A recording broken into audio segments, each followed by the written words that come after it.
전국의 수험생들이 모인 정적의 도서관, 72세 강순례 할머니가 아들에게 머리채를 잡힌 채 강제로 끌려나갑니다. 노망난 노인네가 미쳐서 어딜 기어나와. 아들이 내던진 낡은 수험서는 바닥을 굴렀고 할머니는 피 맺힌 손으로 영어 단어장을 끝까지 부여잡았습니다. 곁에서 이 비참한 광경을 지켜보던 취준생 민우는 차마 할머니를 외면할 수 없었습니다. 할머니, 제가 가르쳐 드릴게요. 우리 같이 대학 가요. 그렇게 시작된 70대 노인과 20대 청년의 기묘한 과외. 하지만 수능을 단 열흘 앞둔 날 할머니는 차가운 병실 바닥에 쓰러지고 맙니다. 산소호흡기를 낀 채 마비된 손으로 할머니가 마지막까지 써내려간 충격적인 세 글자. 그건 아들을 향한 원망도 병마에 대한 한탄도 아니었습니다. 전 국민을 오열하게 만든 72세 최고령 수험생의 마지막 답안지, 그 눈물겨운 진실을 지금 공개합니다. 챕터 1 낡은 참고서와 72세의 꿈. 도서관 열람실의 공기는 언제나처럼 묵직한 정적 속에 잠겨 있었습니다. 저는 노트북 화면에 떠있는 채용 불합격 통지서를 멍하니 바라보며 마른 침을 삼켰습니다. 벌써 10번째 낙방 소식에 가슴 한 구석이 텅 빈 것처럼 허전하고 시렸습니다. 주변 사람들에게 들릴까봐 입술을 깨물며 소리 없이 어깨를 들썩이고 있을 때였습니다. 갑자기 옆자리에서 툭 하는 둔탁한 소리와 함께 낡은 책 한 권이 제 시야 안으로 들어왔습니다. 고개를 들어보니 돋보기 안경을 코끝에 걸친 강순례 할머니가 수줍은 표정으로 저를 바라보고 있었습니다. 강순례 할머니가 주름진 손으로 제 소매를 살짝 당기며 아주 작은 목소리로 말했습니다. 저기 학생, 바쁜데 미안한데 이것 좀 하나만 물어봐도 될까? 저는 눈가에 맺힌 눈물을 황급히 훔쳐내며 할머니를 쳐다보았습니다. 강순례 할머니가 내민 책은 모서리가 다해진 수학의 정석이었습니다.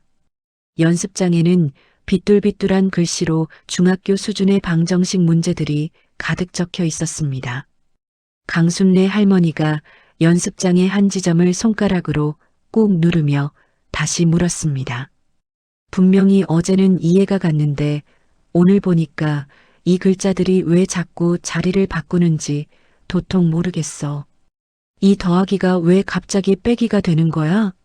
저는 코를 훌쩍이며 할머니의 연습장을 찬찬히 살펴보았습니다. 강순례 할머니의 손가락 끝은 오랜 세월 험한 일을 해온 듯 마디가 굵고 굳은 살이 박여 있었습니다. 제가 펜을 들어 연습장 여백에 숫자를 적으며 대답했습니다. 할머니, 이건 등식의 성질이라는 거예요. 이 다리를 건너가면 부호가 반대로 바뀌는 규칙이 있거든요. 강순례 할머니가 눈을 가늘게 뜨고 연습장을 뚫어지게 쳐다보며 말했습니다. 다리를 건넌다니? 이 등호라는 게 다리라는 뜻이야? 제가 고개를 끄덕이며 할머니의 눈높이에 맞춰 천천히 설명했습니다. 네, 맞아요. 이 다리를 넘어가면 더하기는 빼기로 옷을 갈아입고 빼기는 더하기로 옷을 갈아입는다고 생각하시면 쉬워요. 강순례 할머니가 무릎을 탁 치며 환하게 웃었습니다. 아이고, 이제야 알겠네. 숫자들이 옷을 갈아입는 거였구먼. 나는 그것도 모르고 이놈들이 왜 자꾸 심술을 부리나 했지. 저는 할머니의 해맑은 미소를 보며 저도 모르게 입가에 미소가 번졌습니다. 강순례 할머니가 가방에서 따뜻한 캔커피 하나를 꺼내 제 책상 위에 놓으며 말했습니다. 고마워, 학생. 아까 보니까 울고 있는 것 같아서 마음이 쓰였어. 젊은 사람이 기운 내야지. 나 같은 할망구도 이렇게 머리 싸매고 공부하는데 말이야. 제가 캔커피의 온기를 느끼며 조심스럽게 물었습니다. 할머니, 실례지만 이 공부는 왜 시작하신 거예요? 이 나이에 수학 문제 푸는 게 보통 일이 아니잖아요. 강순래 할머니가 돋보기 안경을 고쳤으며 창밖에 먼 산을 바라보았습니다. 내 나이가 72이야. 남들처럼 학교 가서 연필 한번 제대로 쥐어보는 게 평생 소원이었지. 전쟁통에 부모 잃고 동생들 먹여 살리느라 공장에서 청춘을 다 보냈거든. 강순래 할머니가 낡은 가방 안에서 소중하게 보관해온 대학 모집 요강 팜플렛을 꺼내 보여주었습니다. 거기에는 사회복지학과라는 글자가 형광펜으로 굵게 칠해져 있었습니다. 강순래 할머니가 팜플렛을 어루만지며 떨리는 목소리로 말했습니다. 죽기 전에 내 이름 석자 박힌 학생증 하나 갖는 게 내 마지막 꿈이야. 대학교 캠퍼스도 걸어보고 나보다 더 힘든 노인네들 도와주는 법도 정식으로 배우고 싶어. 저는 할머니의 그 단단한 목소리에서 취업 준비에 지쳐 도망치고 싶어 했던 제 자신이 부끄러워졌습니다. 열람실 안의 시계 초침 소리가 유독 크게 들려오는 적막한 오후였습니다. 한참 동안 수학 문제를 함께 풀던 강순래 할머니가 갑자기 한숨을 내쉬며 펜을 놓았습니다. 강순래 할머니가 자신의 투박한 손등을 내려다보며 씁쓸하게 말했습니다. 사실 어제 우리 아들이랑 한바탕 했어.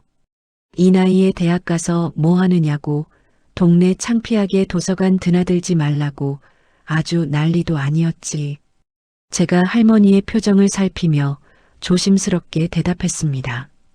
아드님이 할머니 건강이 걱정돼서 그러시는 거 아닐까요? 강순래 할머니가 고개를 가로저으며 입술을 파르르 떨었습니다. 아니야. 그놈은 내 건강보다 내가 가진 시골 땅이 재개발된다는 소식에만 정신이 팔려 있어. 나를 치매 노인으로 몰아서 요양원에 보내려고 아주 혈안이 돼 있거든. 저는 할머니의 충격적인 고백에 할 말을 잃고 할머니를 바라보았습니다. 강순래 할머니가 가방 안쪽에 숨겨두었던 낡은 수첩을 꺼내 제게 보여주었습니다. 그 수첩에는 초등 수준의 받아쓰기부터 고난도 영어 단어까지 할머니의 치열한 사투가 고스란히 담겨 있었습니다. 강순래 할머니가 수첩을 꽉 쥐며 결연한 표정으로 외쳤습니다. 나는 치매가 아니야. 내 정신으로 내 공부해서 당당하게 대학 갈 거야. 내 인생을 자식 놈 손에 통째로 맡기고 싶지 않아. 제가 할머니의 단호한 태도에 숙연해진 마음으로 말했습니다. 할머니, 그럼 제가 정말 제대로 도와드릴게요. 저도 매일 여기 오니까 우리 같이 수능 준비해요. 강순래 할머니가 제 손을 덥석 잡으며 눈시울을 붉혔습니다. 정말이야? 민우 학생이 나를 도와주겠다고? 아이고, 내가 천군만마를 얻었네. 강순래 할머니는 기쁨을 감추지 못하고 제 손을 위아래로 흔들며 연신 고맙다고 인사를 건넸습니다. 그때 열람실 문이 거칠게 열리며 험악한 인상의 중년 남성이 안으로 걸어 들어왔습니다. 남성이 두리번거리다 할머니를 발견하고는 성큼성큼 다가와 책상을 발로 찼습니다. 쾅 하는 소리에 열람실 안에 있던 모든 사람이 저희 쪽을 쳐다보았습니다. 남성이 할머니의 가방을 낚아채며 고함을 질렀습니다. 엄마, 내가 여기 오지 말라고 했지. 이 나이에 무슨 공부야, 공부는. 집안 망신 다 시킬 작정이야? 강순래 할머니가 겁에 질린 표정으로 가방끈을 붙잡으며 소리쳤습니다. 나라, 이놈아. 내가 내 돈 내고 도서관 오겠다는데 내가 무슨 상관이야. 이거 나. 남성이 할머니의 손을 거칠게 뿌리치며 바닥에 침을 뱉었습니다. 노망나도 유분수지. 정말 미치겠네. 당장 일어나요. 오늘 요양원 상담 예약해뒀으니까 군소리 말고 따라와. 남성이 할머니의 팔목을 억세게 휘어잡고 밖으로 끌고 나가려 했습니다. 저는 더 이상 참지 못하고 자리에서 일어나 남성의 팔을 붙잡았습니다. 제가 떨리는 목소리로 힘주어 말했습니다. 이거 놓으세요. 지금 뭐 하시는 겁니까? 여기 엄연한 공공장소이고 할머니는 제 공부를 돕고 계시는 중입니다. 남성이 저를 위아래로 훑어보며 비열한 웃음을 지었습니다. 너는 또 뭐야? 남의 집안일에 끼어들지 말고 내 공부나 해. 이 자식아. 이게 다 너 같은 놈들이 우리 엄마 꼬드겨서 돈 뜯어내려는 수작 아니야? 남성이 제 가슴 등을 거칠게 밀치며 다시 할머니를 끌고 가려 했습니다. 강순례 할머니가 바닥에 주저앉아 책상을 붙들며 악을 썼습니다. 못 간다. 내가 왜 가? 나는 대학 가서 내 이름으로 된 학생증 받을 거다. 이 나쁜 놈아.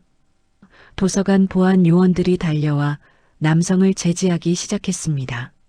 남성이 끌려나가면서도 할머니를 향해 삿대질하며 욕설을 퍼부었습니다.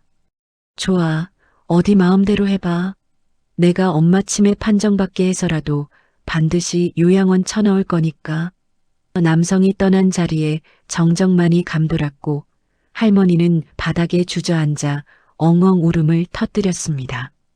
저는 바닥에 흩어진 할머니의 수험서와 단어장들을 하나하나 주워 먼지를 털어냈습니다. 할머니의 눈물 자국이 번진 연습장 위로 도서관의 차가운 형광등 불빛이 비치고 있었습니다.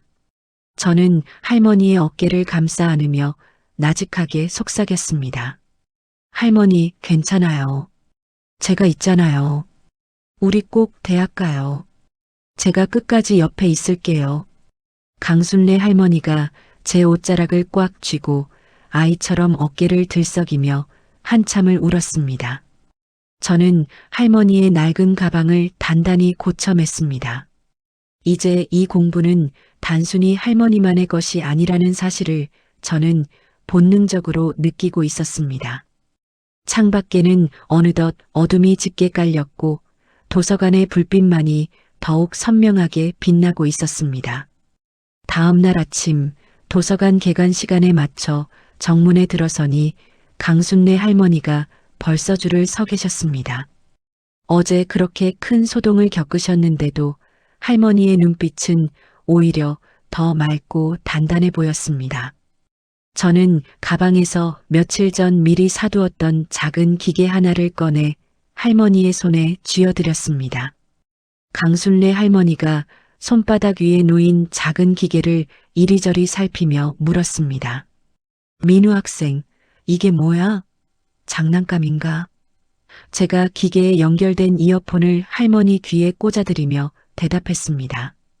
이건 노래도 나오고 공부도 할 수 있는 기계예요. 할머니 영어 듣기 평가 연습하시라고 제가 하나 샀습니다.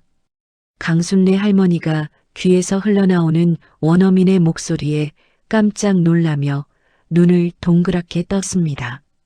아이고 세상에, 이 작은 것에서 사람이 말을 하네? 그것도 외국 사람이 말이야. 제가 기계의 버튼을 하나하나 누르는 신용을 하며 설명했습니다. 여기 이 세모 버튼을 누르면 시작하고요. 이 네모는 멈추는 거예요. 이제 도서관에서 소리 내지 않고도 영어를 들으실 수 있어요. 강순례 할머니가 기계를 가슴에 소중히 품으며 환하게 웃었습니다. 고마워, 민우 학생. 정말 고마워. 내가 이거로 열심히 공부해서 꼭 영어 박사가 될게. 우리는 나란히 앉아 각자의 공부에 집중하기 시작했습니다. 하지만 어제의 소동 때문인지 주변 수험생들의 시선이 평소보다 훨씬 따갑고 날카로웠습니다. 잠시 화장실을 다녀온 사이 강순례 할머니의 책상 위에 하얀 쪽지 하나가 놓여 있었습니다. 강순례 할머니가 쪽지를 들고 손을 덜덜 떨며 저를 바라보았습니다. 쪽지에는 검은색 펜으로 노막났으면 집에나 있지 왜 여기서 민폐냐. 소음 때문에 미치겠다. 라는 글자가 거칠게 적혀 있었습니다. 제가 쪽지를 뺏어들며 화가 난 목소리로 말했습니다. 할머니, 이거 보지 마세요. 어떤 예의 없는 놈이 장난쳐 놓은 거예요. 강순례 할머니가 고개를 떨구며 힘없는 목소리로 대답했습니다. 아니야, 민우 학생. 내가 어제 울고불고해서 다들 공부하는데 방해받았을 거야. 그 학생들 말이 맞지 뭐. 그때 옆자리에서 누군가 우리 쪽을 촬영하는 듯한 시선이 느껴졌습니다. 한 젊은 남자가 휴대전화를 비스듬히 세워 강순례 할머니의 쪽지 읽는 모습을 몰래 찍고 있었습니다. 제가 자리에서 일어나 남자에게 성큼성큼 다가갔습니다. 저기요. 지금 뭐 하시는 겁니까? 왜 남의 동의도 없이 촬영을 하세요? 남자가 당황한 기색 없이 휴대전화를 흔들며 비아냥거렸습니다. 아, 이거요? 요즘 인터넷에서 도서관 열공 할머니라고 이분 엄청 유명해요. 나도 조회수 좀 올려보려고 찍는 건데 뭐가 문제죠? 남자의 아나무인 격인 태도에 제 주먹이 꽉 쥐어졌습니다. 강순례 할머니가 제 옷자락을 붙잡으며 다급하게 속삭였습니다. 민우 학생, 참아. 여기서 또 싸우면 우리 진짜 쫓겨나. 그냥 내버려둬.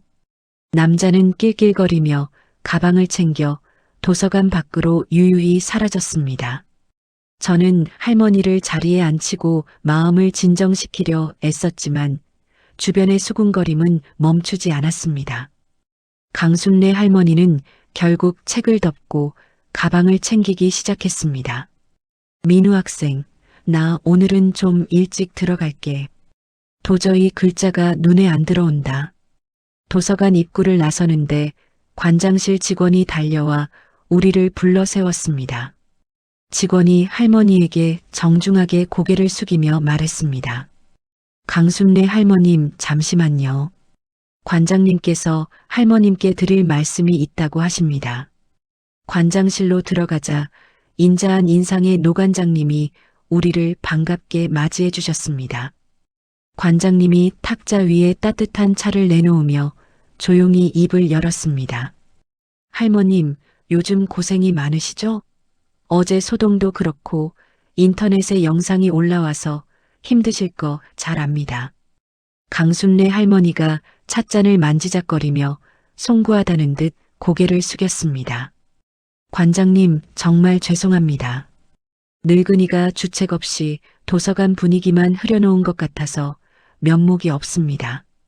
관장님이 고개를 가로저으며 환하게 웃으셨습니다. 아닙니다. 할머님의 도전이 오히려 많은 학생에게 자극이 되고 있어요.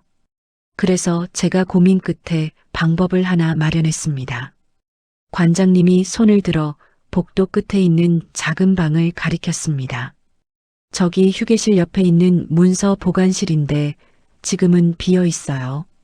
할머님이랑 저 학생이 저기서 공부하면 어떨까요? 남들 눈치 안 봐도 되고 소리내서 읽어도 괜찮습니다. 강순례 할머니가 믿기지 않는다는 듯 눈을 크게 뜨며 대답했습니다. 정말요? 정말 그래도 되는 겁니까? 아이고, 감사합니다, 관장님. 정말 감사합니다. 강순례 할머니는 어린아이처럼 기뻐하며 관장님의 손을 꼭 잡았습니다.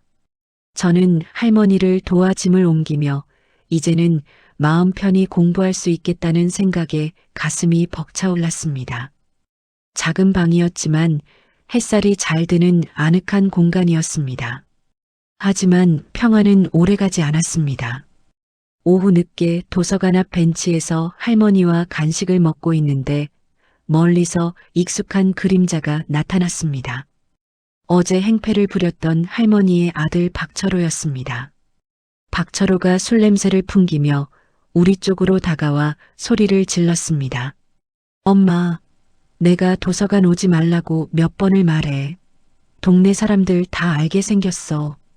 박철호가 할머니가 무릎 위에 올려두었던 영어책을 빼서 바닥으로 내동댕이 쳤습니다. 강순례 할머니가 벤치에서 일어나며 단호한 목소리로 외쳤습니다. 철호, 너 여기가 어디라고 와서 행패야. 당장 못 가? 박철호가 비열하게 웃으며 할머니의 어깨를 밀쳤습니다. 엄마가 받은 연금, 그 아까운 돈으로 이런 쓸데없는 책이나 사고 말이야. 그 돈이면 내 빚도 갚고 한판 크게 벌 수도 있는데. 박철호가 다시 손을 올려 할머니를 때릴 듯이 위협했습니다. 제가 박철호의 앞을 가로막으며 단단한 목소리로 말했습니다. 당신 지금 뭐 하는 거야? 노인 학대로 경찰에 신고하기 전에 당장 여기서 사라져. 박철호가 제 멱살을 잡으려고 손을 뻗는 순간 주변에서 공부하던 학생들이 하나둘 모여들었습니다. 덩치가 큰 체대생 한 명이 박철호의 팔을 낚아채며 위압적으로 말했습니다. 아저씨, 여기 공부하는 데니까 적당히 하고 가시죠. 할머니가 공부하겠다는데 자식이 도와주지는 못할 망정 이게 뭡니까? 주변 학생들도 한마디씩 거들며 박철호를 애워쌌습니다. 맞아요. 할머니가 얼마나 열심히 하시는데 당신 같은 사람 때문에 도서관 물 흐려지니까 당장 나가요. 박철호는 몰려든 학생들의 기세에 눌려 침을 뱉으며 뒤로 물러났습니다. 두고 봐. 내가 이대로 안 물러날 줄 알아? 조만간 요양원에서 데리러 올 거니까. 박철호가 씩씩거리며 도서관 정문을 빠져나갔습니다. 사람들이 흩어지고 난 뒤 강순례 할머니는 바닥에 떨어진 책들을 하나씩 주워 올렸습니다. 책장에는 흙이 묻고 모서리가 구겨져 있었지만 할머니는 정성스럽게 손바닥으로 먼지를 닦아냈습니다. 제가 할머니 옆에 앉아 흙 묻은 연습장을 대신 챙기며 물었습니다. 할머니, 괜찮으세요? 아들이라는 사람이 정말 너무하네요. 강순례 할머니가 구겨진 책장을 조심스럽게 펴며 대답했습니다. 민우 학생, 아까 학생들이 도와주는 거 봤어? 나는 내 편이 한 명도 없는 줄 알았는데 저 젊은 사람들이 다 내 편이었어. 강순례 할머니의 눈에 고였던 눈물이 책장 위로 톡 떨어졌습니다. 하지만 할머니의 목소리는 떨리지 않았습니다. 철호가 저럴수록 나는 더 독하게 공부할 거야. 내가 대학 가는 게 저놈한테 보여줄 수 있는 최고의 본보기지. 강순례 할머니가 가슴에 안고 있던 책을 꽉 쥐었습니다. 저는 할머니의 그 단단한 의지를 보며 이제는 제가 할머니를 지켜드려야겠다고 굳게 다짐했습니다. 우리는 다시 도서관 안 우리만의 작은 공부방으로 걸음을 옮겼습니다. 복도를 지나가는 내내 학생들이 할머니에게 조용히 파이팅을 외치며 미소를 보냈습니다. 할머니는 부끄러운 듯 고개를 숙이면서도 입가에는 옅은 미소를 띠고 있었습니다. 책상 앞에 앉은 강순례 할머니가 펜을 고쳐주며 저를 보았습니다. 민우 학생, 우리 아까 하던 거 마저 하자. 이 영어 단어가 아까 뭐라고 했지? 강순례 할머니의 손이 더 이상 떨리지 않는 것을 확인하며 저도 힘차게 대답했습니다. 우리의 공부방 안으로 노을빛이 따스하게 스며들었습니다. 어떤 방해꾼이 나타나도 이제 우리는 멈추지 않을 것입니다. 박철호가 도서관에서 난동을 부리고 일주일이 지났습니다. 열람실 안은 평소보다 조용했지만 강순례 할머니의 빈자리는 유독 크게 느껴졌습니다. 저는 할머니가 남기고 간 낡은 연습장을 정리하며 할머니를 기다리고 있었습니다. 그때 정장을 말끔하게 차려입은 백발의 노신사가 저희 공부방 문을 조심스럽게 두드렸습니다.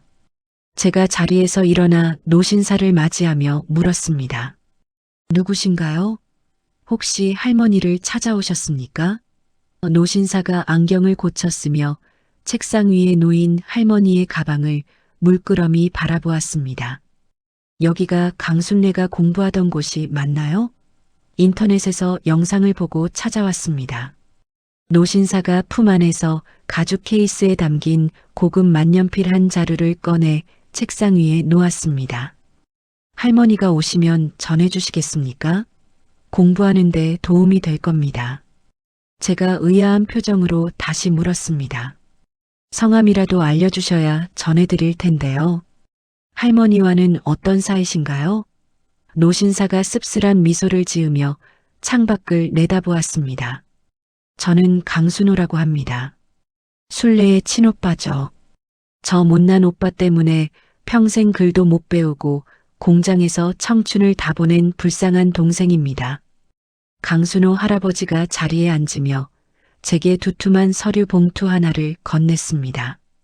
봉투 안에는 시골 과수원 부지의 땅 문서, 사본과 박철호가 할머니 몰래 서류를 위조한 증거들이 들어 있었습니다. 강순호 할아버지가 분노 섞인 목소리로 말을 이어갔습니다. 철호 그놈이 내 동생이 세상 돌아가는 상황을 모른다는 점을 이용해서 재산을 다 빼돌리고 있었어요. 이 서류들을 보세요. 할머니 인감을 도용해서 벌써 담보대출까지 받았더군요. 저는 서류의 내용을 확인하고는 눈이 휘둥그레졌습니다. 그럼 할머니가 요양원에 가시면 이 재산들이 다 아들 손에 들어가는 건가요? 강순호 할아버지가 탁자를 3개 내리치며 대답했습니다. 맞습니다. 그놈은 어머니를 치매 환자로 몰아서 아예 사회적으로 매장하려는 겁니다. 순례가 공부를 시작하니까 자기 수작이 들통날까봐 저렇게 발악을 하는 거죠. 그때 강순례 할머니가 헬쑥해진 얼굴로 공부방 안으로 들어왔습니다. 할머니는 강순호 할아버지를 발견하자마자 가방을 떨어뜨리며 멈춰 섰습니다. 강순례 할머니가 떨리는 목소리로 오빠의 이름을 불렀습니다. 오빠? 오빠가 어떻게 여기까지 왔어? 강순호 할아버지가 할머니의 손을 덥석 잡으며 눈시울을 붉혔습니다. 순례야, 미안하다. 내가 이렇게 힘들게 사는 줄도 모르고 이 오빠가 너무 늦게 왔어. 강순호 할아버지가 서류들을 보여주며 박철호의 만행을 하나하나 설명하기 시작했습니다. 강순례 할머니는 서류의 내용을 다 이해하지 못하는 듯 했지만 아들이 자신을 속였다는 사실만으로도 큰 충격을 받은 듯 했습니다. 할머니는 얼굴이 하얗게 질린 채 의자에 주저앉았습니다. 철호가 내 아들이 정말 나한테 그랬단 말이야? 내가 어떻게 키운 자식인데. 강순례 할머니는 그날 이후 식음을 전폐하고 자리에 누워버렸습니다. 할머니의 연락이 끊기자 저는 불안한 마음에 도서관 친구들과 함께 할머니의 집으로 달려갔습니다. 할머니의 집 대문은 굳게 잠겨 있었고 안에서는 박철호의 고함이 들려왔습니다. 박철호가 문을 발로 차며 안쪽을 향해 소리쳤습니다. 엄마, 빨리 문 안 열어? 요양원 차 왔으니까 당장 나오라고. 제가 대문을 거칠게 두드리며 외쳤습니다. 박철호 씨, 당장 문 여세요. 지금 뭐 하시는 겁니까? 박철호가 대문 틈으로 저를 째려보며 욕설을 내뱉었습니다. 너희가 또 왔냐? 내 집에서 당장 꺼져. 우리 엄마 노망나서 내가 병원 보내겠다는데 내가 뭔 상관이야. 옆에 있던 법대생 동기가 휴대전화를 치켜들며 말했습니다. 박철호 씨, 저희가 이미 변호사님 모시고 왔습니다. 재산 탈취 증거랑 노인 학대 정황 다 확보했어요. 당장 문 안 열면 경찰 부르겠습니다. 박철호는 잠시 당황하는 듯 하더니 더 크게 성질을 냈습니다. 결국 경찰이 출동하여 대문을 강제로 개방했습니다. 우리는 할머니의 방으로 단숨에 뛰어들어갔습니다. 방 안은 어두컴컴했고 할머니는 구석에서 웅크린 채 벽에 무언가를 적고 있었습니다. 강순례 할머니가 손가락으로 벽지를 긁으며 중얼거렸습니다. A, B, C, D. 공부해야 해. 나 시험 봐야 해. 할머니는 마른 손으로 벽에 영어 알파벳을 빽빽하게 적어놓고 있었습니다. 제가 할머니의 어깨를 잡으며 눈물을 삼키고 말했습니다. 할머니, 저 민우예요. 이제 괜찮아요. 저희가 왔어요. 강순례 할머니가 멍한 눈으로 저를 바라보다가 제 손을 꽉 쥐었습니다. 민우 학생, 나 공부 다 못했는데 어쩌지? 나 시험장에 꼭 가야 하는데. 박철호가 방 안으로 들어오려 하자 강순호 할아버지가 앞을 막아섰습니다. 강순호 할아버지가 박철호의 뺨을 세차게 때리며 호통을 쳤습니다. 이 나쁜 놈아, 내가 인간이냐? 내 어머니를 이 지경으로 만들어 놓고 천벌이 안 두렵냐? 박철호가 볼을 감싸쥐며 뒤로 물러났습니다. 법대생 동기가 서류 뭉치를 박철호의 가슴에 던지며 쐐기를 박았습니다. 박철호 씨, 당신이 위조한 인감증명서랑 땅 문서, 이전 서류들 다 가짜인 거 탄로났습니다. 지금 당장 이 집에서 나가세요. 박철호는 겁에 질려 뒷걸음질 치다가 결국 집 밖으로 도망치듯 사라졌습니다. 강순례 할머니는 제 품에 안겨 어린아이처럼 엉엉 울기 시작했습니다. 민우 학생, 나 이제 어떻게 살아? 내 자식이 나를 죽이려는데 내가 어떻게 사느냐고. 저는 할머니의 등을 토닥이며 창가로 스며드는 달빛을 보았습니다. 할머니의 손끝은 벽을 긁느라 피가 맺혀 있었습니다. 저는 결심했습니다. 이 시련이 할머니를 꺾게 두지 않겠다고 말입니다. 우리는 할머니를 부축하여 밖으로 데리고 나왔습니다. 할머니는 차에 올라타면서도 손에 쥔 영어 단어장을 절대 놓지 않았습니다. 나 시험 볼 거야. 그놈이 아무리 그래도 나 대학 갈 거야. 할머니의 쉰 목소리가 밤 공기를 갈랐습니다. 저는 할머니의 손을 잡고 더 단단한 목소리로 대답했습니다. 네, 할머니. 꼭 그렇게 될 거예요. 제가 약속할게요. 우리는 할머니를 모시고 임시보호소로 향했습니다. 지독한 폭풍우가 지나간 뒤에 공기는 차가웠지만 할머니의 심장 소리는 그 어느 때보다 뜨겁게 뛰고 있었습니다. 강순례 할머니가 임시보호소로 거처를 옮긴 지 며칠이 지났습니다. 보호소의 낡은 창문 사이로 스며드는 새벽볕을 맞으며 강순례 할머니는 삐걱거리는 책상 앞에 앉아 있었습니다. 제가 간식 주머니를 내려놓으며 강순례 할머니의 어깨를 주물렀습니다. 할머니, 몸은 좀 어떠세요? 잠은 좀 주무셨어요? 강순례 할머니가 돋보기 안경을 고쳤으며 연습장을 보여주었습니다. 민우 학생 왔어? 잠이 안 와서 어제 외운 단어들 다시 써봤어. 이상하게 마음이 자꾸 두근거려서 가만히 있을 수가 없네. 그때 방문을 두드리는 소리와 함께 중후한 목소리의 노신사가 들어왔습니다. 노신사가 정중하게 고개를 숙이며 명함을 내밀었습니다. 반갑습니다. 저는 은퇴한 아나운서 김은태라고 합니다. 인터넷에서 할머님 영상을 보고 감동해서 면접 준비를 도와드리고 싶어 찾아왔습니다. 강순례 할머니가 깜짝 놀라 자리에서 일어나며 물었습니다. 아이고, 아나운서님이 여긴 어쩐 일로 오셨습니까? 저 같은 노인네가 뭐라고 이렇게 귀한 분이 오셨어요? 김은태 선생님이 부드럽게 웃으며 강순례 할머니의 손을 잡았습니다. 할머님의 목소리에는 인생이 담겨 있습니다.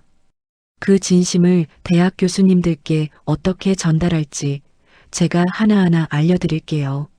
자, 일단 허리를 곧게 펴고 저를 따라 해보세요. 김은태 선생님의 지도 아래 강순례 할머니는 발성 연습부터 시작했습니다. 강순례 할머니가 배에 힘을 주며 크게 소리쳤습니다. 안녕하십니까? 72세 신입생 강순례입니다. 김은태 선생님이 박수를 치며 격려했습니다. 좋습니다. 목소리에 힘이 넘치네요. 할머님의 삶은 그 자체로 가장 훌륭한 정답입니다. 오후가 되자 도서관에서 함께 공부하던 수험생 친구들이 보호소 마당으로 몰려왔습니다. 덩치 큰 최대생 친구가 커다란 쇼핑백을 제 앞에 밀어놓으며 쑥스러운 듯 말했습니다. 할머니, 저희가 십시일반으로 모아서 면접 때 입으실 정장 한 벌 샀어요. 이건 제가 고른 건데 발이 편한 구두예요. 법대생 동기도 옆에서 거들며 분홍색 코트를 펼쳐 보였습니다.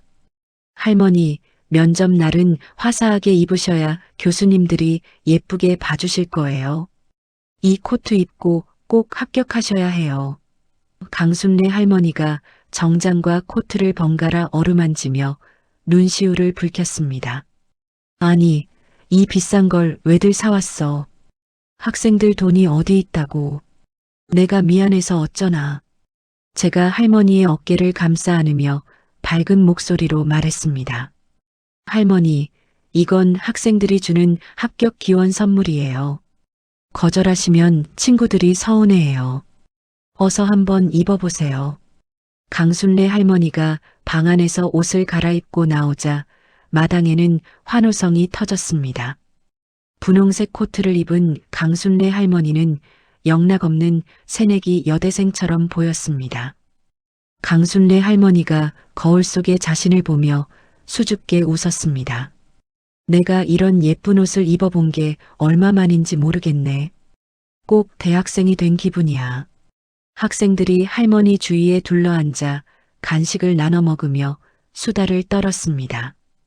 어느새 보호소에 적막했던 마당은 젊은 청년들의 생기로 가득 찼습니다. 다음 날 저는 강순례 할머니와 함께 한국대학교 캠퍼스를 미리 방문했습니다. 강순례 할머니는 대학교 정문에 들어서자마자 걸음을 멈추고 거대한 석조 건물을 올려다보았습니다. 강순례 할머니가 감탄 섞인 목소리로 나직하게 응조렸습니다. 민우 학생, 여기가 정말 내가 다닐 학교야? 건물이 꼭 대궐 같네. 제가 할머니의 팔짱을 끼며 고사장 건물 쪽으로 이끌었습니다. 네, 할머니. 여기가 사회복지학과 건물이 있는 곳이에요. 면접 날 여기서 시험 보실 거예요. 우리가 교정을 걷고 있을 때 과 잠바를 입은 학생 무리가 우리 쪽으로 다가왔습니다. 한 여학생이 강순례 할머니를 알아보고 눈을 반짝이며 외쳤습니다. 혹시 도서관 공부 할머니 아니세요? 우와, 진짜 연예인 만난 기분이에요. 남학생도 옆에서 엄지손가락을 치켜 세우며 말했습니다. 할머니, 저희 과에 꼭 합격해서 들어오세요. 저희가 신입생 환영회 때 할머니를 제일 먼저 챙겨드릴게요. 강순례 할머니가 학생들의 손을 일일이 맞잡으며 고맙다고 대답했습니다. 그래요, 고마워요. 내가 꼭 합격해서 여러분들 후배로 들어올게요. 그때 우리 같이 공부해요. 강순례 할머니의 얼굴에는 더 이상 불안이나 두려움이 보이지 않았습니다. 학생들의 응원을 받은 할머니의 발걸음은 그 어느 때보다 가볍고 힘찼습니다. 캠퍼스 벤치에 앉아 강순례 할머니는 제가 준비한 사회복지학 전공 서적을 펼쳤습니다. 강순례 할머니가 책장의 밑줄 친 부분을 가리키며 제게 물었습니다. 민우 학생, 여기 나오는 노인 복지라는 게 결국 우리가 서로 돕고 살자는 뜻이지? 제가 고개를 끄덕이며 할머니의 질문에 덧붙여 설명했습니다. 네, 맞아요. 할머니처럼 삶의 지혜가 풍부한 분들이 학교에서 배운 전문 지식을 더하면 더 멋진 일을 하실 수 있을 거예요. 강순례 할머니가 펜으로 책 구석에 자신의 생각을 정성스럽게 적어 내려갔습니다. 나는 배운 게 없어서 평생 당하고만 살았지만 이제는 나 같은 사람들을 위해 말해줄 수 있는 사람이 되고 싶어. 그때 강순호 할아버지가 변호사와 함께 캠퍼스로 찾아왔습니다. 강순호 할아버지가 서류 가방을 두드리며 밝은 표정으로 말했습니다. 순례야, 좋은 소식이다. 변호사님이 철호놈이 빼돌린 재산들을 다시 찾을 수 있는 증거들을 다 정리했대. 이제 조만간 법적 절차만 밟으면 된다. 변호사님이 안경을 고쳤으며 부연 설명을 덧붙였습니다. 박철호 씨가 어머니 명의를 도용한 사실이 명확해서 이전된 땅들도 금방 되찾을 수 있을 겁니다. 걱정 마세요. 강순례 할머니가 가슴을 쓸어내리며 안도의 한숨을 내쉬었습니다. 정말 다행이네요. 오빠 정말 고마워. 이제야 발 뻗고 잘 수 있겠어. 강순례 할머니의 눈가에 기쁨의 눈물이 고였습니다. 가족이라는 이름으로 자행된 상처가 조금씩 아물어가는 순간이었습니다. 면접 전날 밤 우리는 마지막 정리를 위해 도서관을 다시 찾았습니다. 강순례 할머니는 그동안 공부했던 책들을 차곡차곡 정리하여 반납대에 올려놓았습니다. 강순례 할머니가 책 표지를 손바닥으로 쓰다듬으며 조용히 속삭였습니다. 고생 많았다, 책들아. 너희 덕분에 내가 세상을 다시 보게 됐어. 제가 할머니의 가방을 챙겨주며 굳은 의지를 담아 말했습니다. 할머니, 내일은 정말 할머니의 날이에요. 연습하신 대로만 하시면 돼요. 강순례 할머니가 가방을 고쳐 매며 저를 똑바로 쳐다보았습니다. 응, 민우 학생. 나 이제 안 떨어. 내일은 수험생 강순례로서 당당하게 대답하고 올 거야. 강순례 할머니의 목소리는 밤 공기를 가를 만큼 맑고 투명했습니다. 우리는 도서관 로비를 나오며 서로의 손을 꼭 잡았습니다. 도서관 위로 뜬 보름달이 우리의 앞길을 환하게 비추고 있었습니다.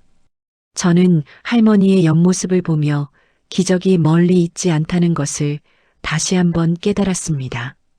내일부터 펼쳐질 할머니의 새로운 세상이 제 눈앞에 그려지는 듯 했습니다.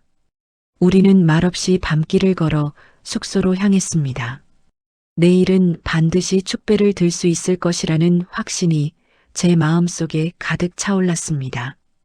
대망의 면접 날 아침, 한국대학교 교정은 짙은 안개 사이로 차가운 새벽 공기가 감돌고 있었습니다. 저는 떨리는 손으로 강순례 할머니의 정장깃을 반듯하게 정리해드렸습니다. 강순례 할머니가 수험표가 달린 가슴팍을 손바닥으로 꾹 누르며 말했습니다. 민우 학생, 내 심장 소리가 밖으로 다 들리는 것 같아. 어떡하지? 자꾸 다리가 후들거리네. 제가 할머니의 차가운 손을 꼭 잡으며 힘찬 목소리로 대답했습니다. 할머니, 그동안 연습 정말 많이 하셨잖아요. 할머니의 인생을 있는 그대로 보여주시면 돼요. 저기 고사장으로 들어가는 학생들보다 할머니가 훨씬 더 멋지세요. 강순례 할머니가 심호흡을 크게 한 뒤 입술을 굳게 다물고 고사장 건물 안으로 발을 내디뎠습니다. 저는 복도 끝 의자에 앉아 시계 초침 소리를 들으며 할머니를 기다렸습니다. 주변에는 긴장한 표정의 어린 수험생들이 책을 뒤적이고 있었고 그 사이로 할머니의 당당한 뒷모습이 보였습니다. 한참 뒤 면접실 문이 열리고 강순례 할머니가 밖으로 걸어 나왔습니다. 할머니의 얼굴은 마치 커다란 짐을 내려놓은 사람처럼 평온하고 맑아 보였습니다. 강순례 할머니가 저를 발견하고는 환하게 웃으며 손을 흔들었습니다. 민우 학생, 나 하나도 안 떨고 다 말했어. 교수님들이 내 이야기를 들으면서 눈시울을 붉히시더라고. 나 이제 정말 후련해. 강순례 할머니가 제 팔짱을 끼고 교정을 내려오며 아이처럼 즐거워했습니다. 그날 오후 우리는 보호소 근처 작은 식당에서 따뜻한 국밥 한 그릇을 나눠 먹으며 서로를 격려했습니다. 할머니의 눈빛에는 그 어떤 시련도 이겨낼 수 있을 것 같은 단단한 자신감이 서려 있었습니다. 일주일 뒤 합격자 발표가 나는 날이었습니다. 저는 보호소 거실에 있는 컴퓨터 앞에 강순례 할머니와 나란히 앉았습니다. 마우스를 쥔 제 손이 땀으로 축축하게 젖어 있었습니다. 강순례 할머니가 제 어깨에 손을 얹으며 나직하게 속삭였습니다. 민우 학생, 너무 떨지 마. 떨어지면 어때? 이렇게 도전해 본 것만으로도 나는 충분해. 자, 어서 눌러봐. 제가 눈을 질끈 감고 합격 조회 버튼을 눌렀습니다. 잠시 후 화면 가득 화려한 축하 문구와 함께 최종 합격이라는 글자가 선명하게 떠올랐습니다. 강순례 할머니가 화면을 뚫어지게 쳐다보다가 손으로 입을 틀어막으며 주저앉았습니다. 아이고 세상에, 내가 합격이라니. 민우 학생, 나 정말 대학생 된 거야? 제가 할머니를 껴안고 기쁨의 비명을 지르며 대답했습니다. 할머니, 합격이에요. 정말 축하드려요. 할머니가 해내셨어요. 강순례 할머니는 제 품에 안겨 한참 동안 기쁨의 눈물을 쏟아냈습니다. 그동안 아들에게 당했던 수모와 배움에 한 맺혔던 세월이 그 눈물과 함께 씻겨 내려가는 듯 했습니다. 우리는 곧장 도서관으로 향했습니다. 도서관 입구에는 이미 소식을 들은 학생들이 커다란 현수막을 걸어두고 기다리고 있었습니다. 72세 신입생 강순례 할머님 합격을 축하합니다라는 문구가 가을바람에 펄럭였습니다. 도서관 친구들이 꽃다발을 들고 달려나와 할머니를 에워싸고 박수를 쳤습니다. 법대생 동기가 할머니의 머리에 종이 왕관을 씌워주며 외쳤습니다. 할머니, 정말 최고예요. 저희가 오늘 점심 쏠게요. 다 같이 축제합시다. 강순례 할머니가 학생들의 손을 이리리 맞잡으며 연신 고맙다고 인사를 건넸습니다. 도서관 로비는 학생들의 환호성과 웃음소리로 가득 찼고 할머니는 그 중심에서 가장 밝게 빛나고 있었습니다. 며칠 뒤 강순례 할머니는 강순호 할아버지와 함께 은행을 찾았습니다. 강순호 할아버지가 정장 주머니에서 두툼한 봉투를 꺼내 창구 직원에게 건네며 말했습니다. 여기 우리 동생 대학 등록금입니다. 세상에서 가장 값진 돈이니까 정성스럽게 처리해 주세요. 강순례 할머니가 등록금 납부 확인 영수증을 소중하게 받아들며 손바닥으로 문질렀습니다. 강순례 할머니가 영수증에 적힌 자신의 이름을 확인하고는 오빠를 보며 말했습니다. 오빠, 나 이제 진짜 대학생이야. 이 종이 한 장 받으려고 내가 70년을 기다렸나 봐. 강순호 할아버지가 할머니의 어깨를 다독이며 인자하게 대답했습니다. 순례야, 장하다. 내가 우리 집안의 자랑이다. 이제 아들놈 걱정은 하지 말고 마음껏 공부해라. 은행을 나온 우리는 대학교 본관으로 향했습니다. 대학 총장님이 직접 할머니를 맞이하며 장학증서를 내밀었습니다. 총장님이 할머니의 손을 꼭 잡으며 힘주어 말했습니다. 강순례님, 당신의 도전 정신은 우리 대학교의 큰 귀감입니다. 학업에 전념하실 수 있도록 4년 전액 장학금을 드리기로 결정했습니다. 강순례 할머니가 장학증서를 받아들고 허리를 굽혀 정중하게 감사 인사를 올렸습니다. 입학식이 열리는 대강당은 수천 명의 신입생과 학부모들로 인산인해를 이루고 있었습니다. 강순례 할머니는 신입생 대표로 단상에 올라 선서문을 낭독하게 되었습니다. 강순례 할머니가 안경을 고쳐 쓰고 맑고 고운 목소리로 선서를 시작했습니다. 나 강순례는 배움의 즐거움을 잊지 않고 어려운 이웃을 돕는 따뜻한 지성인이 될 것을 다짐합니다.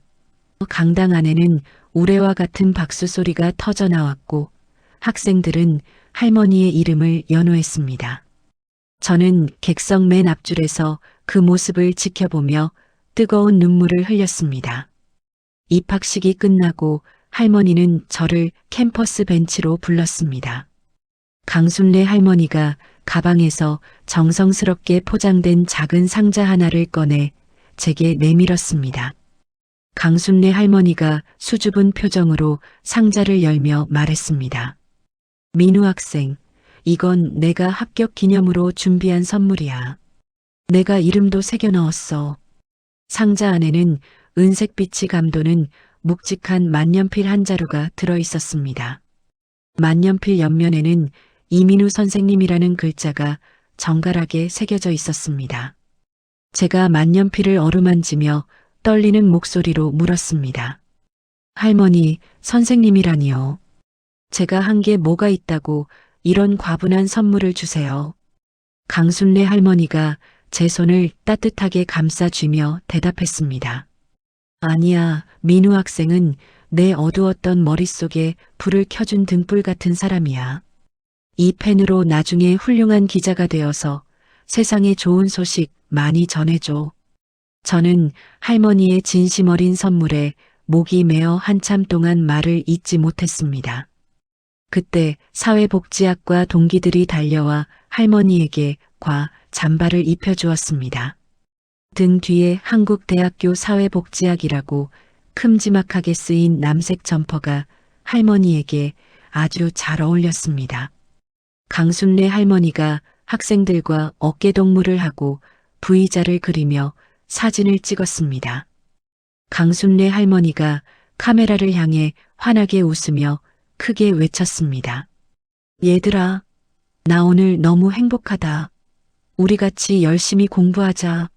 학생들이 할머니를 공중으로 가볍게 들어 올리며 환호했습니다. 가을 하늘은 유독 푸르고 높았으며 교정 곳곳에는 할머니의 웃음소리가 꽃이처럼 퍼져나갔습니다. 저는 그 찬란한 순간을 휴대전화 카메라에 담으며 이 행복이 영원하기를 간절히 바랐습니다.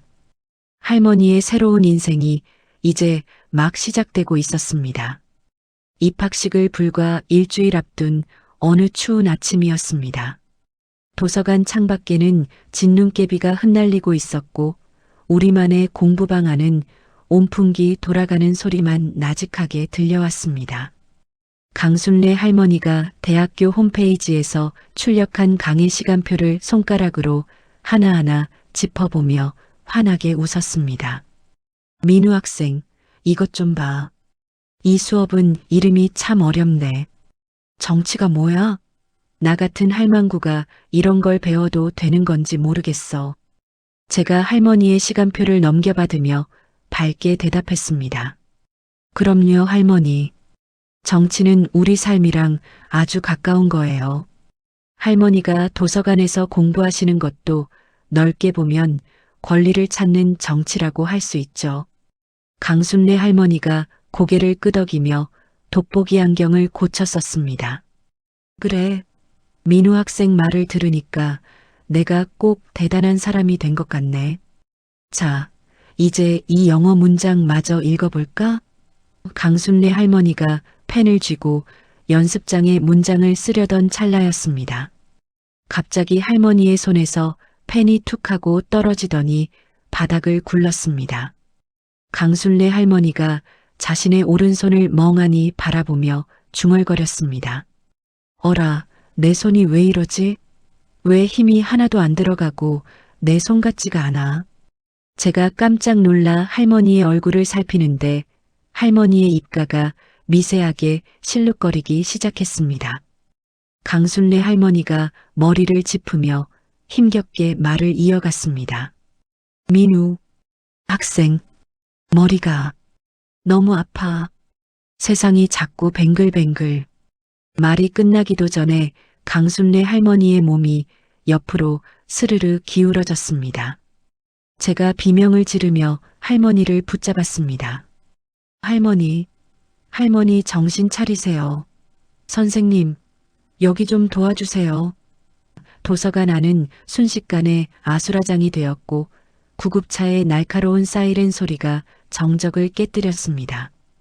병원의 하얀 복도는 소독약 냄새와 함께 차가운 긴장감이 감돌고 있었습니다. 응급실 앞을 서성거리던 제 앞으로 수술복을 입은 의사가 걸어 나왔습니다. 제가 의사의 소매를 붙잡으며 다급하게 물었습니다. 선생님, 우리 할머니 어떻게 됐나요? 괜찮으신 거죠? 의사가 차트를 넘기며 무거운 표정으로 대답했습니다. 급성 뇌경색입니다. 다행히 고비는 넘기셨지만 연세가 많으셔서 예후를 지켜봐야 합니다. 우측 편마비 증세가 있고 언어 중추 쪽에도 손상이 온 것 같군요. 제가 눈앞이 캄캄해지는 것을 느끼며 벽바닥에 주저앉았습니다.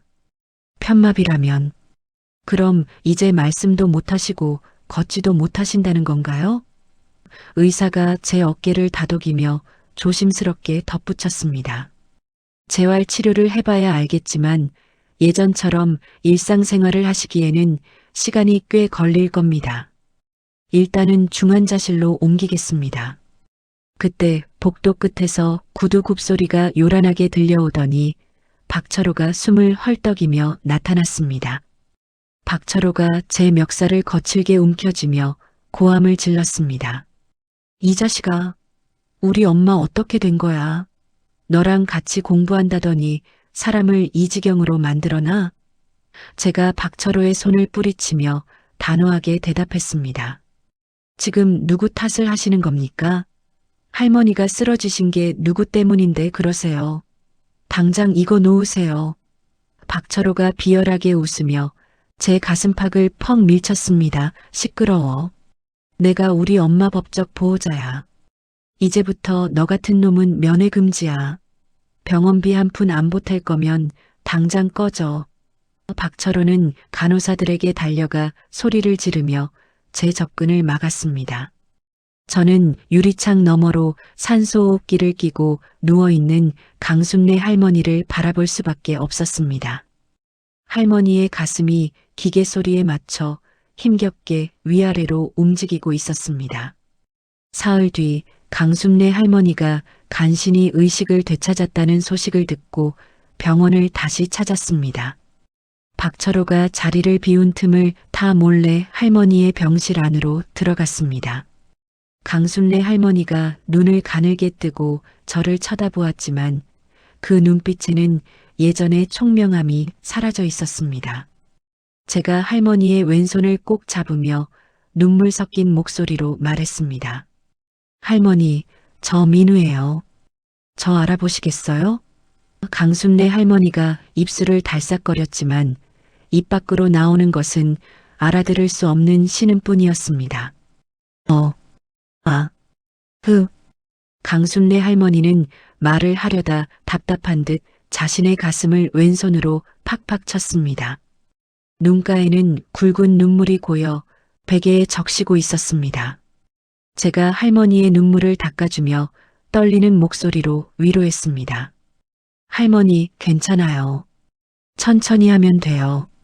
제가 옆에 있을게요. 우리 대학 가야죠, 네.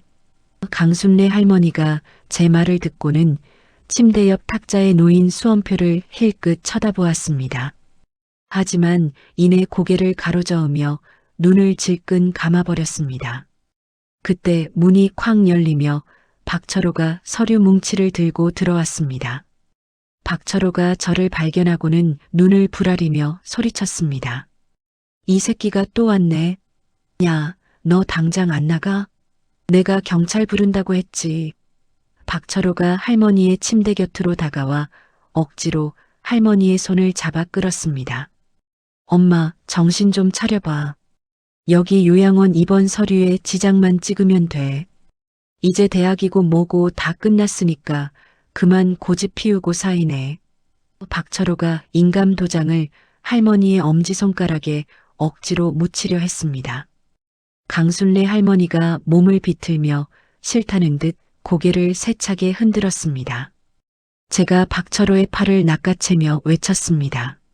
지금 제정신이에요. 할머니가 이렇게 아프신데 지금 재산 빼돌릴 생각만 하세요?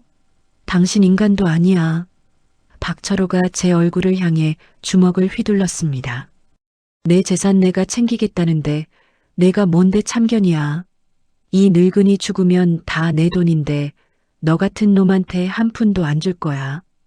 우리는 병실 바닥에서 뒤엉켜 몸싸움을 벌였습니다. 간호사들이 달려와 우리를 떼어놓는 동안에도 박철호는 독서를 멈추지 않았습니다. 강순례 할머니는 그 광경을 지켜보며 아무 소리도 내지 못한 채 꺽꺽거리며 울기만 했습니다. 결국 보안 요원들에 의해 병원 밖으로 쫓겨난 저는 차가운 벤치에 앉아 밤하늘을 올려다보았습니다. 내일이면 그렇게 할머니가 기다리던 입학식 날이었습니다. 할머니가 정성껏 다려놓았던 분홍색 코트와 새 구두가 자취방 구석에 덩그러니 놓여 있을 것을 생각하니 가슴이 찢어지는 것 같았습니다. 도서관 친구들이 단체 대화방에 응원 메시지를 남겼지만 차마 할머니의 상태를 알릴 용기가 나지 않았습니다. 저는 주머니 속에서 할머니가 선물해준 만년필을 꺼내 손가락으로 매만졌습니다. 이민우 선생님이라는 글자가 제 마음등을 아프게 찔렀습니다.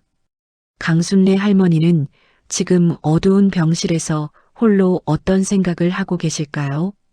자신이 평생 일궈온 삶과 그토록 꿈꿨던 미래가 자식의 손에 찢겨나가는 것을 보며 얼마나 절망하고 계실까요? 저는 만년필을 꽉 쥐고 혼잣말로 중얼거렸습니다. 할머니, 포기하지 마세요. 제발 한 번만 더 힘을 내주세요. 병원 건물 너머로 차가운 달빛이 비치고 있었지만 할머니가 계신 곳은 보이지 않았습니다.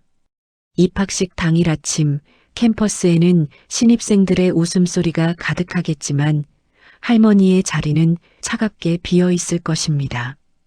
저는 눈물을 훔치며 병원 현관을 향해 걸음을 옮겼습니다.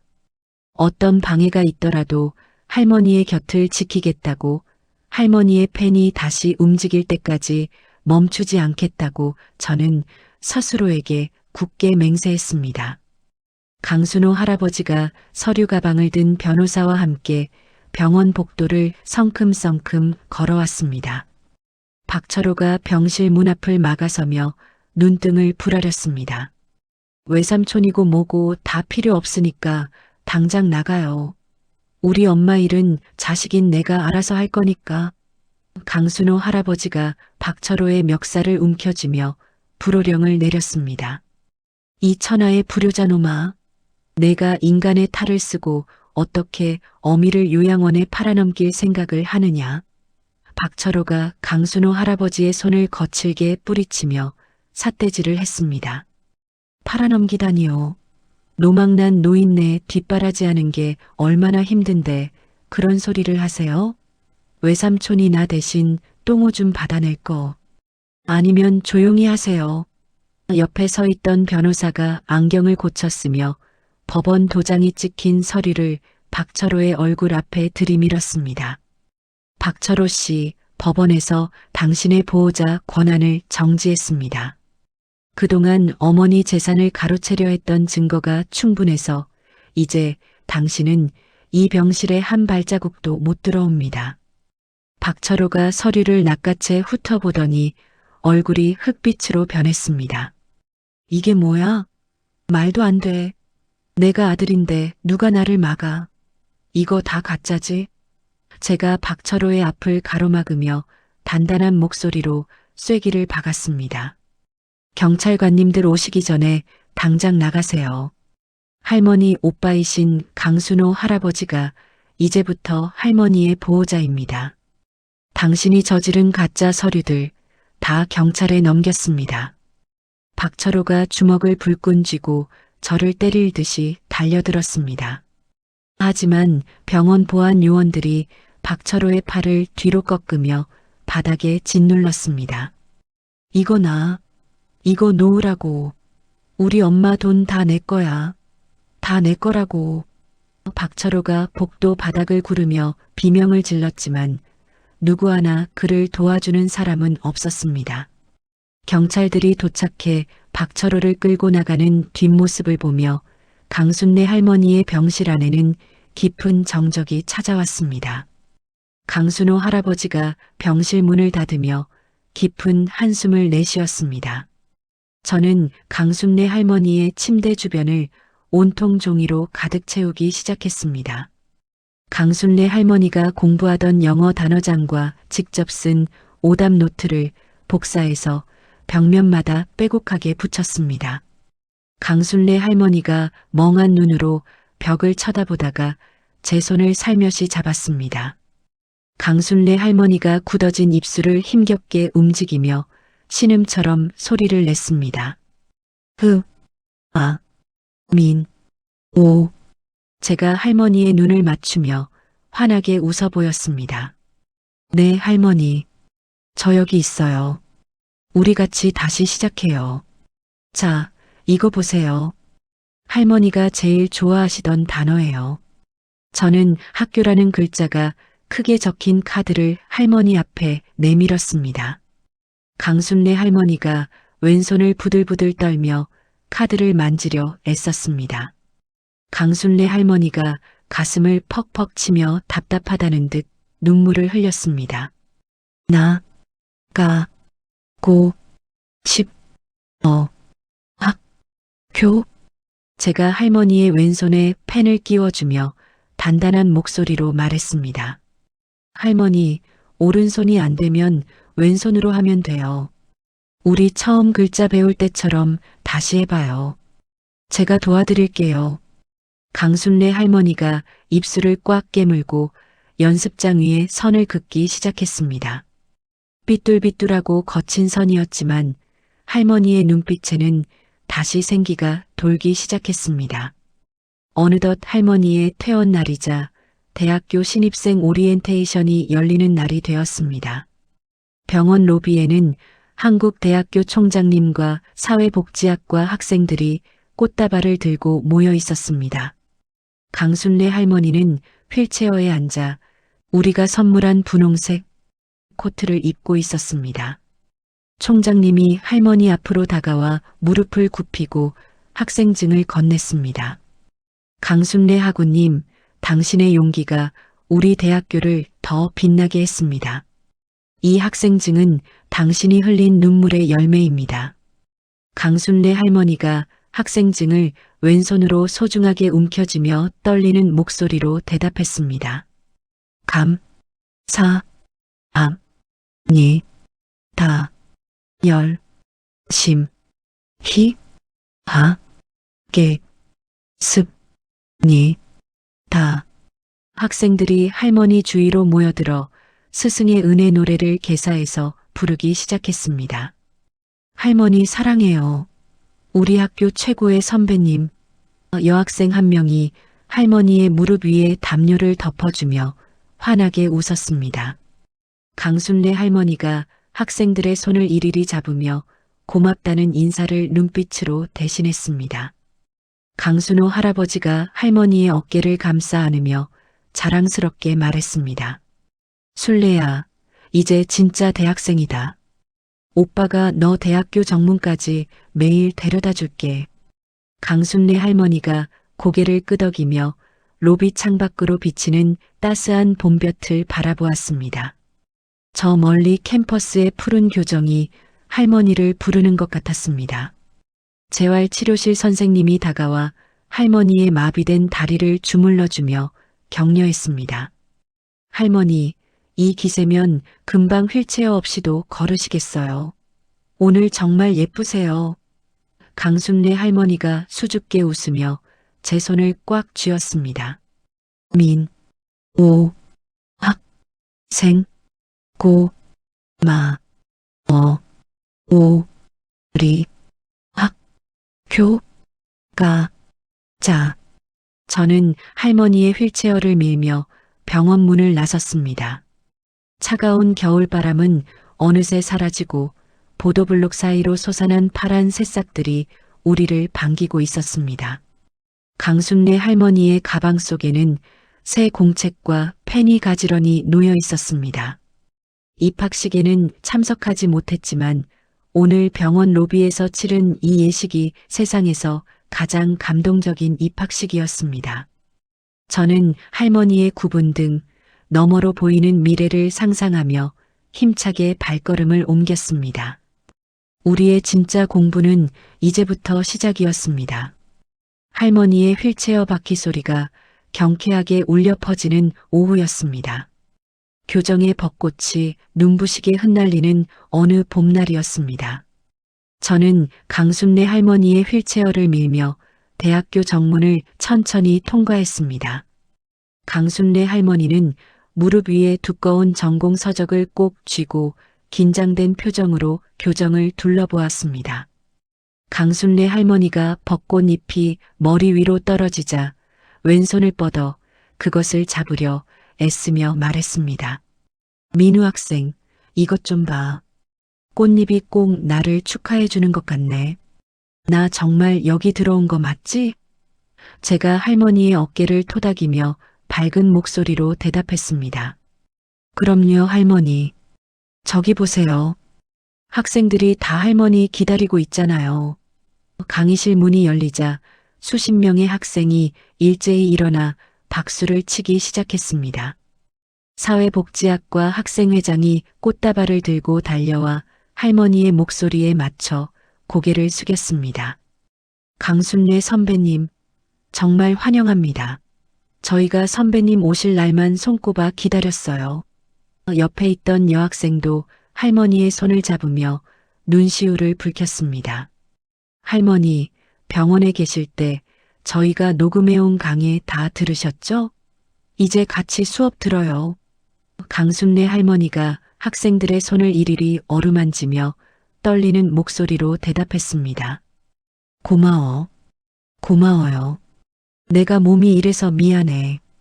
그래도 공부는 누구보다 열심히 할게. 저는 할머니를 강의실 맨 앞자리로 모셨습니다. 할머니의 책상 위에는 학생들이 미리 준비해둔 푹신한 방석과 따뜻한 차가 놓여 있었습니다.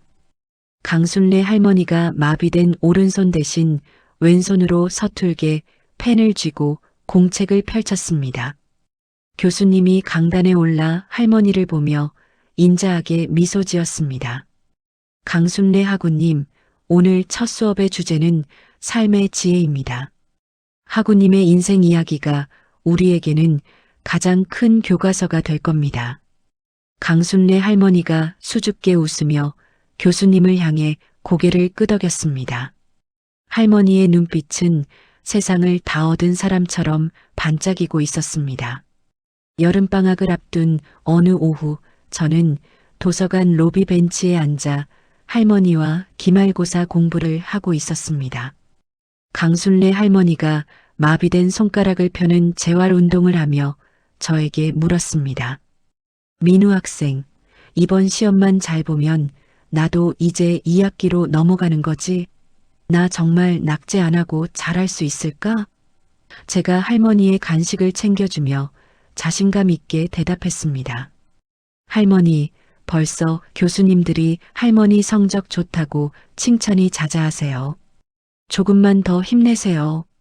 강순례 할머니가 학생증을 꺼내 사진 속 자신의 모습을 손가락으로 문질렀습니다. 나 말이야, 요즘 꿈을 꾸는 것 같아. 아침에 눈을 뜨면 학생증부터 확인한다니까. 내가 정말 대학생이라는 게 믿기지 않아서 말이야. 제가 할머니의 그런 모습을 보며 눈물을 꾹 참고 말했습니다. 할머니는 우리 대학교의 자랑이에요.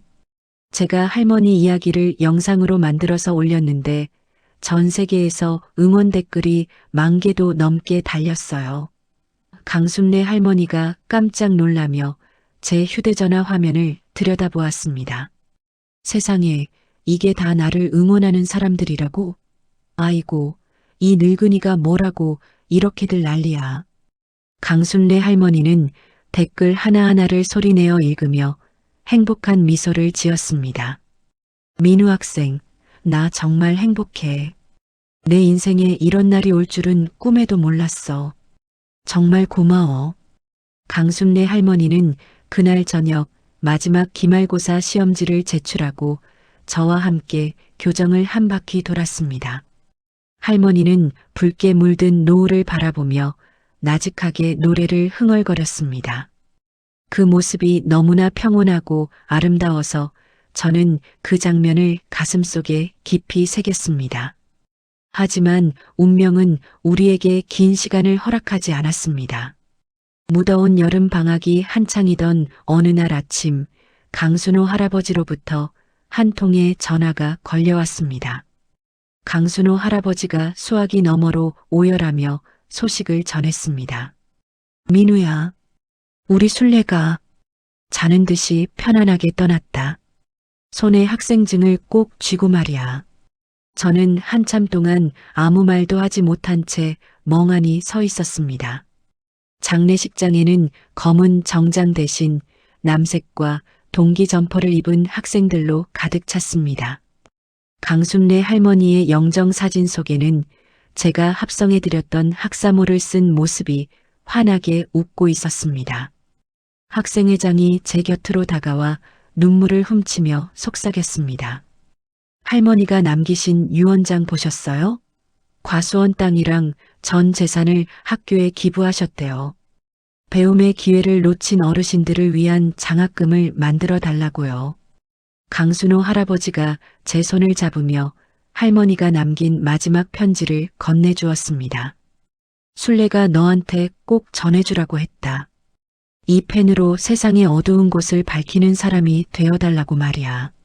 저는 할머니가 선물해 주신 만년필을 가슴에 꼭 품고 영정사진 앞에 엎드려 통곡했습니다. 장례식이 끝나고 학생들은 할머니의 운구 행렬 뒤를 따라 교정을 한 바퀴 돌았습니다. 도서관 앞을 지날 때 모든 학생이 공부를 멈추고 밖으로 나와 고개를 숙였습니다. 할머니가 앉았던 도서관 구석 자리에는 국화꽃 한 송이와 함께 강순례 학우 전용석이라는 동판이 새겨졌습니다. 1년 뒤 저는 할머니의 뜻을 이어받아 만학도 지원교육재단의 홍보팀장으로 첫 출근을 했습니다. 정장을 차려입고 가슴 포켓에 할머니가 주신 만년필을 꽂은 제 모습이 거울 속에 비쳤습니다. 저는 출근길에 잠시 대학교 도서관을 들렀습니다. 강순례 할머니의 이름이 새겨진 자리에 한 중년 여성이 앉아 할머니의 수필집을 정독하고 있었습니다. 그 여성이 고개를 들어 저를 보며 수줍게 물었습니다. 저기요, 혹시 이 자리에 계셨던 할머니를 아시나요? 저도 이 책을 보고 다시 공부를 시작하고 싶어서 왔거든요.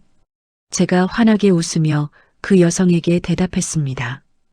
그럼요. 제 인생의 가장 훌륭한 스승님이셨습니다. 꼭 도전해 보세요. 할머니도 하늘에서 응원하실 거예요. 저는 도서관 밖으로 나와 푸른 하늘을 올려다보았습니다. 캠퍼스 언덕 위로 지는 노을 사이로 학사모를 던지며 환하게 웃는 할머니의 환영이 보이는 듯 했습니다. 강순례 할머니가 제 어깨를 다독이며 말씀하시는 목소리가 귓가를 스쳤습니다. 민우 학생, 인생은 이제부터 시작이야. 포기하지 마. 저는 할머니를 향해 마음속으로 깊이 감사 인사를 전했습니다. 할머니가 남긴 배움의 불꽃은 이제 수많은 사람의 가슴 속에서 타오르고 있었습니다. 저는 만년필을 매만지며 힘차게 교문을 나섰습니다. 할머니와 함께했던 그 찬란했던 봄날의 기록이 제 가슴 속에서 영원히 빛나고 있었습니다. 누군가는 늦었다고 말했고 누군가는 허무맹랑한 꿈이라며 비웃었습니다. 하지만 72세의 나이에 다시 펜을 쥔 강순례 할머니에게 세상은 더 이상 두려운 곳이 아닌 매일이 설레는 새로운 배움터였습니다. 할머니가 마지막까지 손에 꼭 쥐고 있었던 건 단순한 학생증이 아니라 평생을 짓눌러온 삶의 무게를 이겨내고 마침내 찾아낸 나 자신이라는 이름표였을지도 모릅니다. 그녀가 남기고 간 낡은 수험서와 따뜻한 장학금은 이제 또 다른 누군가에게 새로운 시작을 꿈꾸게 하는 소중한 희망의 씨앗이 되어 자라나고 있습니다. 여러분의 가슴 속에도 아직 피우지 못한 꿈의 씨앗이 남아있지는 않나요? 이 나이에 뭘이라는 생각이 앞설 때 도서관 구석자리에서 돋보기를 쓰던 할머니의 환한 미소를 한 번만 기억해 보셨으면 좋겠습니다. 배움에는 때가 없고 당신의 도전은 그 자체로 이미 충분히 아름답습니다. 오늘 이 이야기가 여러분의 무뎌진 가슴에 작은 용기의 불꽃을 지폈기를 진심으로 바랍니다. 이야기를 끝까지 들어주신 분이 계시다면 잘 들었다고 댓글 하나만 남겨주세요. 감사합니다.